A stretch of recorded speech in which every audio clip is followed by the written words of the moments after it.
जूता पहन के लोग भोजन कर लेते हैं, खड़े खड़े, वो भी है नहीं कि बैठ के खाते हो, खड़े खड़े, और जूता पहन के बिना हाथ धोए।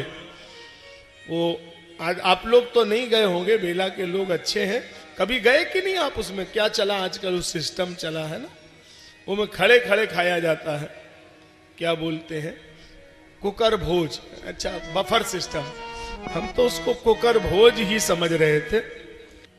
जो बात कह रहा हूं उस पर आप रहे सुने। तो वो भोजन में खड़े खड़े होकर के भोजन हो रहा है, और सबसे ज्यादा कष्ट का विषय हमको ये है कि इस परंपरा का निर्वहन आपके यहां भी शुरू हो गया। अब ये बड़ा विचारिक विषय है, हम आपके ऊपर ये बात को थोप नहीं रहे, लेकिन भोजन की जो मर्यादा थी वो सबसे ज्यादा हमने अगर कहीं देखा तो वो आपके ही क्षेत्र में थी, और आपके यहां ही बदल गया मामला। अब पुराने लोग बैठे हैं, बुरा ना माने, आपके यहां हमने आज के 20 वर्ष 25 वर्ष पहले देखा कि अगर चाचा भोजन करने आए तो बोले चौकिया लगाओ, अब चाचा चले गए तो फिर बोले अब भैया आ रहे तो फिर चौकिया लगाओ, अब फिर वो पिताजी आए बोले फिर चौकिया लगाओ। आपके यहाँ यही बोला जाता था, चौकिया लगाओ।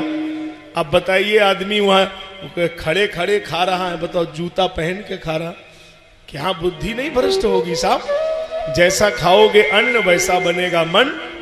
अरे अन्न शुद्धि मन शुद्धि, वेद कह रहा, अब अन्न शुद्ध नहीं है तो कैसे मन शुद्ध होगा?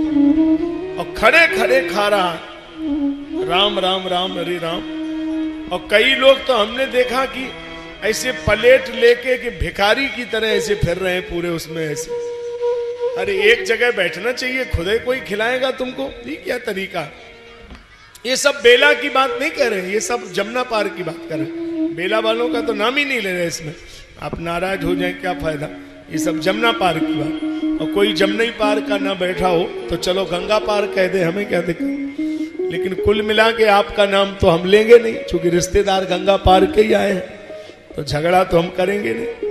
हाँ, आप बिल्कुल चिंता मत करिए, लेकिन स्थिति खराब, चिंतन योग्य विषय है कि बात गलत है। भोजन यदि शुद्ध नहीं होगा तो कभी भी मन शुद्ध हो ही नहीं सकता। हमारे यहां तो भोजन की शुद्धि को छोड़ दो, परोसने वाले को भी देखना चाहिए। जो रोटी लेके आ रहा है, सब्जी लेके आ रहा है, उसको भी देखो। रहीमन रहला की भली, जो परसे मन लाए, और परसत मन मैला करे, सो मैदा जरी जाए। यदि परोसने वाले का मन भी अशुद्ध है तो भी वो भोजन त्याज्य है। इसलिए पहले जो भोजन कराया जाता था बड़ा भाव होता था, कई बार मना के दिया जाता था, एक लेना है, एक तो चल जाएगा, एक और, इस तरीके से खिलाते थे साहब। बड़ा खिलाने के प्रति भाव था लोगों का। हमको तो बेला की बात याद है, बेला वाले भूल गए होंगे, हमें याद है। बेला में ये जो लोग रहते हैं, इनमें कई घरों में हमने देखा कि शाम को आखिरी वाली जब बस निकल जाती थी तब घर में भोजन होता था। इंतजार करते थे कि कोई मेहमान आ जाए तो उसके लिए भोजन साफ सुथरा रखा रहे। बड़ा लोगों में भाव था, मेहमान को खिलाना है। तो अब तो हम समझ रहे हैं कि मामला ही खराब है। मेहमान अगर कह के भी आए कि हम आ रहे हैं तो भी भोजन मिल जाए तो बहुत बड़ी बात। इतना आलस हो गया। तो ये कोई तरीका नहीं है कि आप खुद खा रहे हैं। खुद खा लेने में जीवन का मतलब नहीं है।